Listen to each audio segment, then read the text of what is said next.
Firstly, I'd like to thank the National Library for the invitation to take part in this project. It's been a wonderful morning. I knew this place was full of treasures, but I hadn't realised the scale of those treasures and how many of them is quite breathtaking.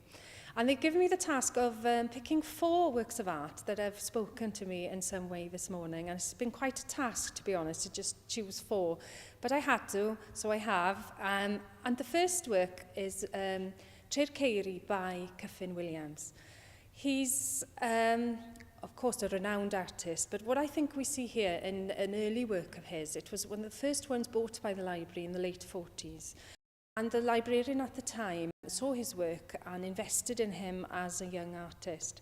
I think the work shows him finding his voice, finding his subject, but also I think it's important of the role of the curator, that the librarian acknowledging the talent of a young artist and investing in it and building a relationship that is beneficial for both parties. And as the exhibition is going to be in the National Library over the summer and the next weeks, I think it shows how that kind of relationship can bear fruit. The second work I've chosen is Dwy Glonken by Aneurin Jones.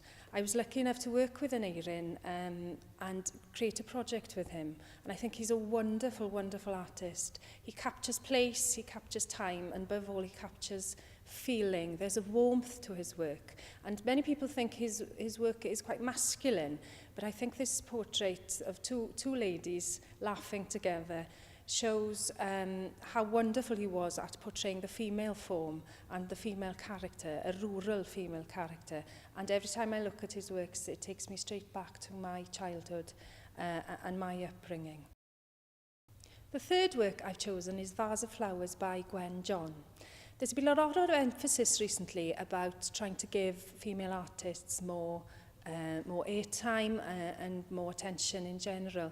But I think we have to remember as well that there were some trailblazers, and Gwen John certainly was one of those. She defied all the conventions of her time, conducted relationships exactly how she wanted. And of course, she's famous for having a relationship with the famous sculptor Rodin.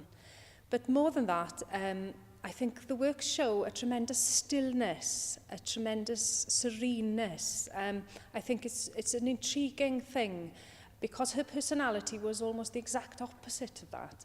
And I like the fact that the artist and the work are two separate entities and can be very different in nature and feeling.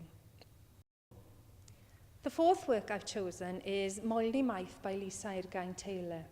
I think she's somebody to watch in the future. There's something about her work. It's fantastical, it's peaceful, it's serene. But unlike Gwen John, her palette is vibrant, it's almost electric. But she manages to produce a sense of timelessness, a sense of a landscape that is familiar but also alien. And I think that's what good art does. It makes you look at things in a new way. She works in oils, but manages to portray a feeling of weightlessness almost with that medium, which is something very special. And she's certainly somebody to look out for.